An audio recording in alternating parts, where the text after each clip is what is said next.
Good afternoon, everyone, and thank you for joining us today. My name is Selena, and I'm a senior analyst with the Department of Finance. I'm joined today by my colleagues Isaac Brownlee, Caitlin Poitras, and Lindsay Thompson.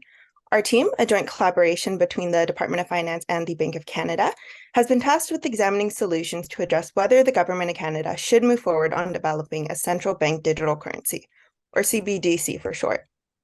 The matters underpinning this issue are ongoing, and the bank has been actively researching attributes of a potential CBDC or alternatives to determine a best approach in its capacity building.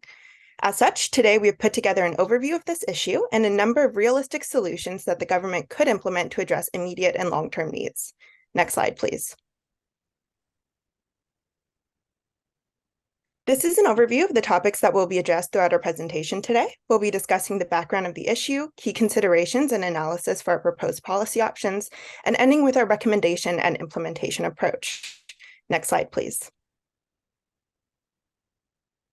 We've identified the issue that Canada needs to remain competitive in global innovation and technological developments to ensure financial stability in the economy and protect domestic interests. Currently, there are significant implications, both domestically and internationally, that threaten Canada's capacity to effectively respond to this issue. Within the domestic context, consumers, businesses, and financial institutions experience considerable barriers in response to increasingly inefficient payment systems, characterized by slow processing times and high transaction fees.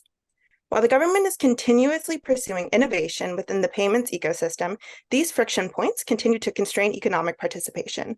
The ramification of these friction points are even more pressing within the wholesale payment network, as the domestic and international capacities of our financial institutions continue to be inhibited, resulting in a financial system with diminished competitiveness. Moreover, given international trends towards new financial technologies, including those underpinning cryptocurrencies, governments globally, including Canada, have been investigating alternative systems needed to improve their economic resiliency. For Canada, developing technologies present a prime opportunity for addressing interests and pain points in the financial system in order to effectively engage in the competitive international environment by ensuring that our financial landscape remains stable and keeps up with those of our global partners. As such, our domestic and cross-border payment systems are on the threshold of major transformation, with the possibility of significant gains in efficiency through the increase of speed and the lowering of transaction costs on the horizon. Next slide, please. On a global scale, nearly all central banks are examining CBDCs as a potential response to these trends. Numerous central banks are going through various stages of development to assess the associated benefits and risks and to consider how best to deploy them. In this respect, Canada remains behind the curve. In order for the bank to effectively manage its responsibility of ensuring the stability of the financial system, we must be ready to adapt to the changing nature of money and payments in Canada and abroad by being forward-thinking and methodological in our anticipation of future challenges and changes to the payments landscape. And most importantly, we must be proactive, not reactive in our approach. We have dedicated enormous time to identifying the key points where Canada's financial system remains vulnerable to growing domestic and international pressures. Accordingly, our approach is grounded in the need to focus on improving efficiency and mitigating barriers within our wholesale payment systems, thereby ensuring the protection of our money supply through safe, efficient, and effective monetary policy. Next slide, please. Informed by the tremendous amount of research already conducted by the Bank of Canada, and in consideration of its mandate of promoting economic and financial welfare while remaining dynamic within the existing system, our team has identified the key considerations that will be most relevant when determining a best approach for addressing this issue, be that a CBDC or other alternative. I will now pass it on to my colleague Isaac, who will present our first policy option. Next slide, please. Thank you, Selena. Reflecting these concerns, Canada needs to remain competitive and reduce friction points. We recognize the need for reforms to payment systems to better meet the needs of Canada's modern financial system. Our first policy proposal would modernize Canada's financial sector by integrating distributed ledger and blockchain-based transactions into Canada's payment systems. One may conceptualize this as a status quo plus policy option, as it relies on reforming existing payment systems. This proposal is based on three key principles. First, modernization through distributed ledger and blockchain technology enhances Canada's financial sector's ability to adapt to the changing economic and technological conditions in which it exists, promoting financial transparency and accountability, along with supporting a stable and secure system. Second, integrating blockchain into electronic payment systems promotes innovation, efficiency, and competition in the financial sector by reducing barriers to efficient business and innovating by improving ease of financial transactions. Last, transactions should be compatible with the existing financial systems, allowing for seamless, scalable integration into the current system payment infrastructure for different uses. Next slide, please.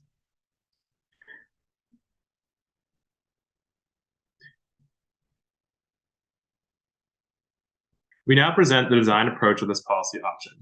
The proposed system design incorporates a blockchain-based distributed ledger technology known as DLT for payment verification and processing. DLT is a technological infrastructure and protocol that allows simultaneous access, validation, and record updating across a network database. Our proposed system would be integrated into the existing three-tiered payments operational model in Canada, which includes point-of-sale retail batch payments, future real-time rail payments, and links payments, which administer large value transactions, which will be delivered through upgraded existing payment infrastructure through commercial banks, financial tech companies, and payment processors. The product design incorporates interoperability, allowing for seamless communication between the blockchain network and applications or payment terminals. The proposed technology requirements include an inter-institutional network of participant nodes that utilize the distributed ledger, verification algorithm setup, and cryptographic processes. I will now hand it over to Lindsay for policy option 2. Next slide, please. Thank you, Isaac. I will now talk the panel through our second policy solution. As Selena outlined, the most pressing challenge and the area for greatest impactful change lies within the reform of the wholesale payments infrastructure. What's key is that Canada needs to remain competitive in global innovation and improve domestic efficiency by reducing friction points. Consequently, our second policy solution proposes that the Bank of Canada proceed with the development and implementation of a wholesale CBDC. This decision is driven by a laser focus on the key issues at hand. That said, the bank would also be open to exploring a retail CBDC contingent on both the successful implementation of a wholesale CBDC and the necessary conditions for consideration. I will not be sharing a proposed approach for a retail CBDC, but we've given considerable thought to its design and implementation and are happy to answer questions should the panel feel the discussion is warranted.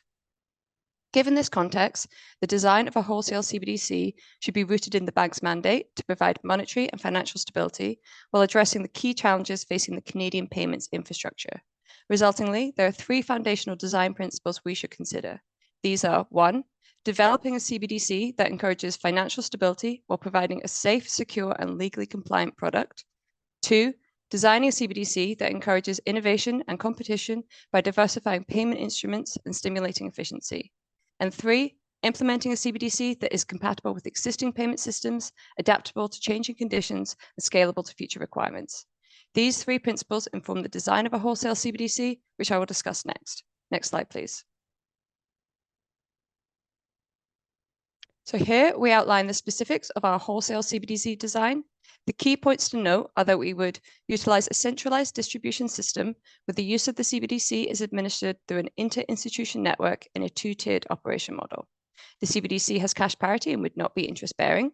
And our initial rollout would focus on domestic use cases with a view to building cross-border payment functionality in the future. We believe this design will be most effective at addressing our key domestic challenges, specifically around cost and speed, while ensuring the Bank of Canada keeps pace with our global partners. Next slide, please. We've now provided you with an overview of both proposed policy solutions. Before we move into an assessment of our 2 options and a detailed implementation plan for our recommended approach, we felt it pertinent to provide a summary of the implementation approach for each. Both adopt a 3-phased approach, which would allow for continuous monitoring and feedback loops for ongoing improvements. Regarding our distributed ledger technology solution, we would, firstly, conduct an initial assessment of existing payment systems, including retail batch, real-time rail, and links to identify areas for improvement. Then, based on our assessment, develop a comprehensive plan to upgrade and modernize payment systems. To do this, we would partner with payment providers to implement the upgrade plan and integrate blockchain into payment systems, in addition to exploring the use of blockchain-based payment processing systems or blockchain-based digital identities to enhance security and privacy. Finally, we would monitor progress, taking learnings to make adjustments as needed. Regarding the implementation of a wholesale CBDC, we would firstly undertake regulatory and technical development, validating compliance with financial laws and regulations, developing risk management protocols, a regulatory framework, and technical setup. Should the product meet the success criteria of the first phase, we then proceed to phase 2. Phase 2 sees the development of a pilot study where we test the technical infrastructure. This would allow us to make adjustments to the design as needed and address any emerging requirements. Should the pilot be deemed a success, we would move to our third phase, the full launch. This would require the integration of the CBDC into existing financial infrastructure. Throughout, we would monitor progress to make continuous improvement. We believe this implementation approach would ensure the successful delivery of either solution in a manner that addresses challenges within the payments landscape. I will now hand over to my colleague Caitlin, who will present an evaluation of both solutions and a recommendation on how to proceed. Thank you, Lindsay. Next slide, please. I will now explore the two policy options that have been proposed to examine which option allows Canada to remain competitive, ensure financial stability, and protect domestic interests. We compared the pros and cons of each policy option against each other. Taking into account domestic and international considerations, we wanted to note that this is not an exhaustive pros and cons list and have included a full policy evaluation in our appendix. I will begin with the pros for a domestic DLT policy option. A DLT network would have considerably easier design implementation features than that of a CBDC model, as the process for designing a DLT is significantly less resource intensive as existing frameworks and procedures currently exist. A few cons with the DLT network in a domestic application is that it would have minimal impact on monetary levers as it changes how payments are processed, but does not provide the Bank of Canada a new fiscal tool to control the supply of currency. This option would also overhaul the recently implemented financial transaction payment system, LINX, which was previously mentioned. This would be a costly and administratively complex endeavor. We see similar trends to those domestically when looking at the pros and cons internationally for implementing a DLT. Looking at a wholesale CBDC policy option domestically, we noted that this option will create positive structural change for Canada's payment systems, which would reduce costs, ensure security, and increase efficiency. This structural change also increases central monetary policy control and stimulates Canada's economy while protecting domestic interests. Lastly, this option would enjoy high acceptance and support from financial institutions, which is key for successful implementation. A few cons of the domestic wholesale CBDC option is that this would be a time and resource intensive task, and it would require exhaustive technological developments. Looking at the pros for a wholesale CBDC internationally would also provide structural change while removing the need for intermediaries, as transactions are immediately verified. Additionally, a con of an international wholesale CBDC is that it would require international coordination for recognition and an exchange system. Next slide, please. After comparing our two policy solutions, we are recommending a wholesale CBDC rollout. Based on our research regarding current and emerging paradigms, trends in other jurisdictions, and to ensure Canada remains competitive in global innovation and technological developments, while remaining financially stable and protecting domestic interests, we believe that this is the best course of action to implement a wholesale CBDC. My colleague Lindsay has broadly mentioned our proposed implementation framework, and I will briefly cover the three phases of our plan. We are happy to discuss our implementation plan further and have included a more detailed breakdown in our appendix. The first phase would focus on regulatory and technical development of wholesale CBDC implementation. This would include developing risk management protocols and establishing partnerships. Once these criteria have been met, we would move on to phase 2, which would be to conduct a pilot study. Our suggestion for this phase is to narrow the scope of the pilot to a domestic context between commercial institutions. This phase would include rigorous monitoring of the performance of CBDC. If any of these phases require improvement, we can return to a prior stage for further development. I will now pass it over to Isaac, who will provide information regarding policy risks and implementation obstacles. Thank you, Caitlin. Next slide, please. We will now highlight the most significant risks of this policy and implementation obstacles. There are several issues that will need to be addressed, but we've determined the following were the most important. Implementing robust security measures will require significant financial and resource investments, and yet there does remain a risk that a security breach may occur despite the multitudes of measures taken prior and after launch. Additionally, engaging with other nations' central banks, and international organizations may pose coordination challenges due to the clear need to establish a protocol for a reciprocal method of payment recognition and conversion. Interoperability with existing financial infrastructures may be a complex and challenging task, requiring coordination with multiple parties and potential delays. Next, we've identified the key implementation obstacles. As we move forward with the implementation of a wholesale CBDC, it is important to align and coordinate with regulatory and legal bodies. Any misalignment or lack of coordination could create obstacles in the implementation process, which could cause ultimately delay progress and impact the overall success of the initiative. Another obstacle in implementing our policy is the need to coordinate with domestic partners, like provincial ministries of finance. Each province may have different priorities and perspectives on the implementation of a CBDC, which may create challenges in coordination. Next slide, please. Moving now on to the opportunities to address those risks and obstacles available through our implementation approach. Collaborating with the Office of the Superintendent of Financial Institutions would be crucial to ensure a harmonious relationship between regulation, technology, and risk management. Additionally, ensuring the stability and security of the financial system and the practices of financial institutions is a top priority when designing and implementing the CBDC system. Engaging, coordinating, and collaborating with regulators and stakeholders in the financial system will be key to shape the CBDC to meet the specific needs and specifications of those. Also key is addressing and developing interoperability and purposeful design. Working with domestic partners like provincial governments to align CBDC with local jurisdictions can help meet the needs of local banks and corporations. Central to this approach is the ability to re-establish financial sovereignty by the Bank of Canada. By implementing the CBD system, we will help re-enshrine central monetary controls mechanisms, ensuring the continued stability of the Canadian economy. Preventing the displacement of the Canadian dollar by alternative currencies like cryptocurrencies was a key consideration when designing and implementing the CBDC system. Given the policy option we have selected, we've laid out a communications approach. Our strategy clearly communicates the benefits of implementing a wholesale CBDC to financial institutions in order to increase acceptance and ensure growing utilization. Our methods of communication would involve key stakeholder engagement, advisory panels and technical briefings, providing the Bank of Canada and Department of Finance website updates, and creating CBDC webpage with resources and information, and establishing a working group of key stakeholders. The key benefits we'd highlight in this approach are the increased economic efficiency, cost savings, and economic stability, enhanced security and traceability, improved financial innovation, and the greater central monetary policy control. The Bank of Canada's central message would be that the Bank of Canada is committed to modernizing the Canadian financial system through the implementation of a wholesale CBDC, which will enhance efficiency, security, and cost savings in payments.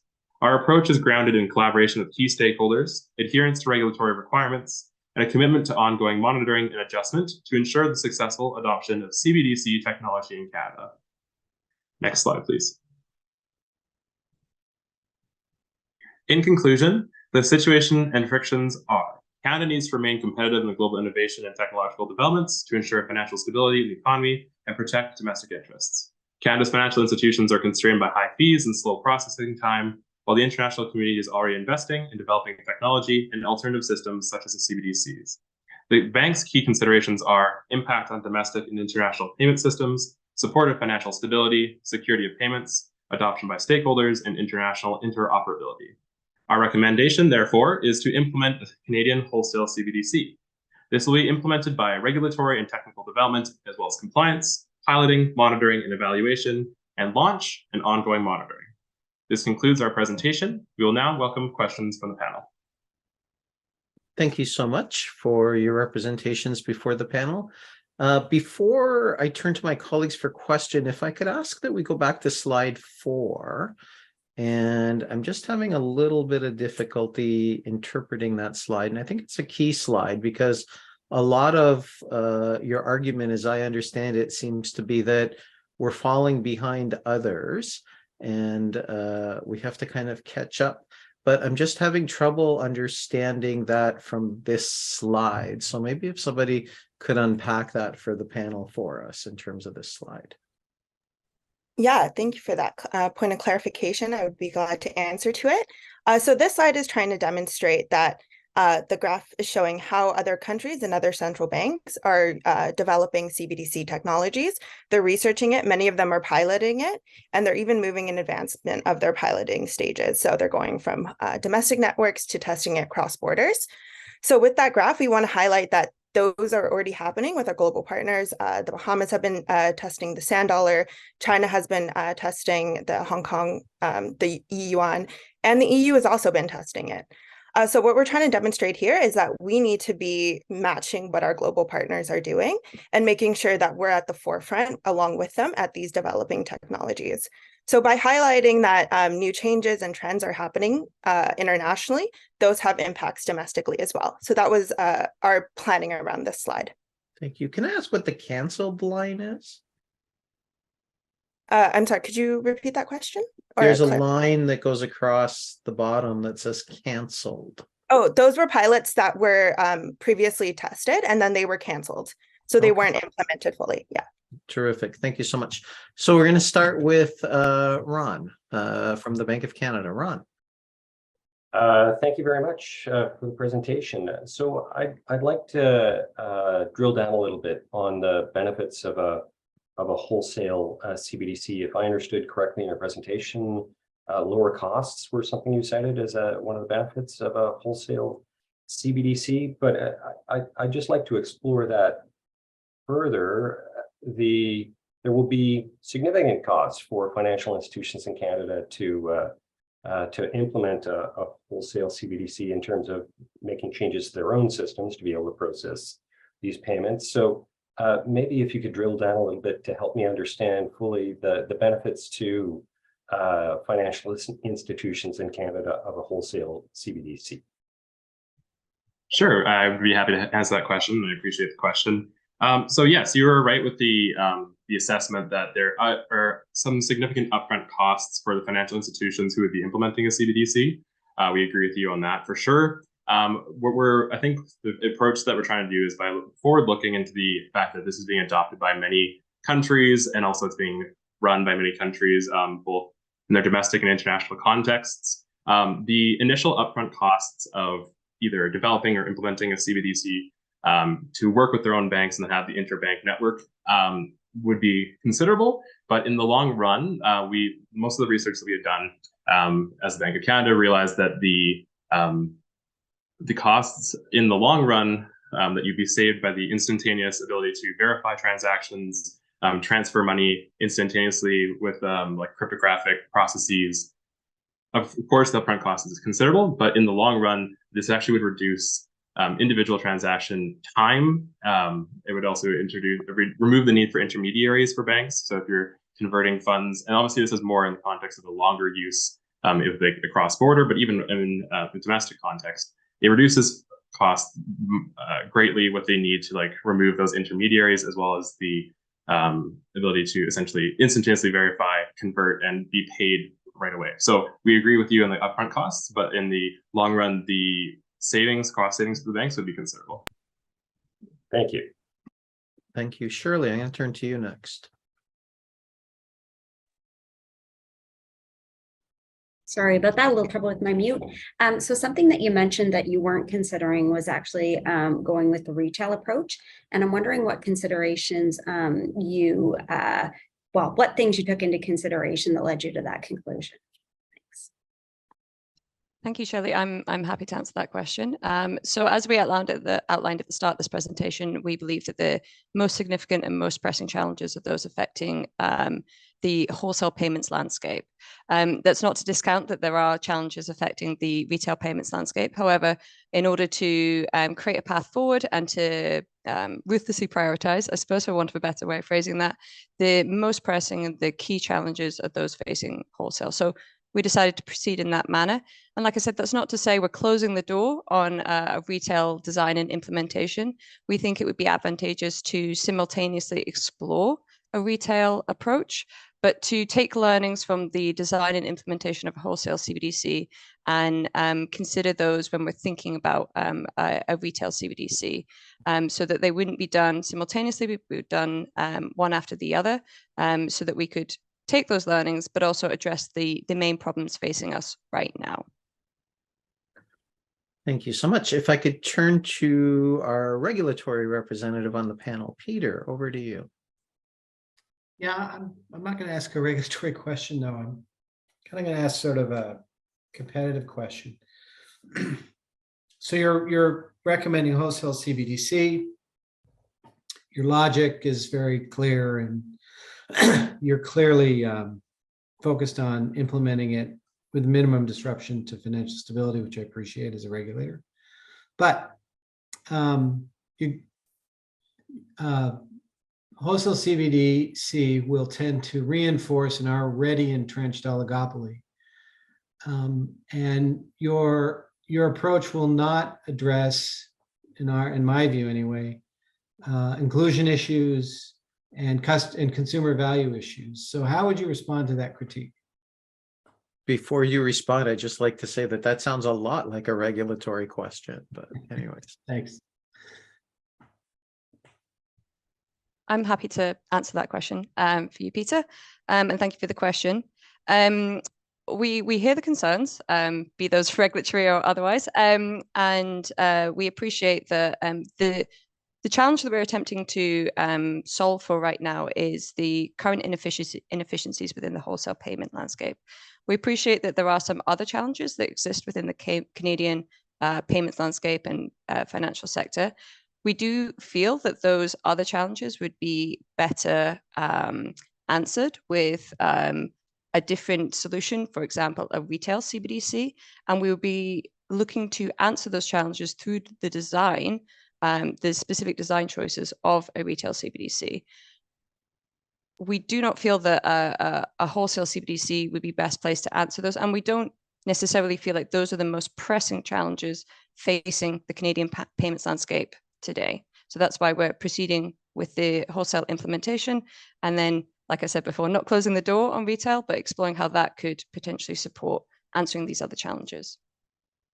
Thank you. Randall. Thank you very much, and thank you for your ideas and thoughts. I also sit on a blue ribbon panel looking at the geopolitical situation in the world and how it's becoming a more economically fraught place to do business. And yet your proposed path forward relies on international, you call it international cooperation, international coordination, international reciprocity.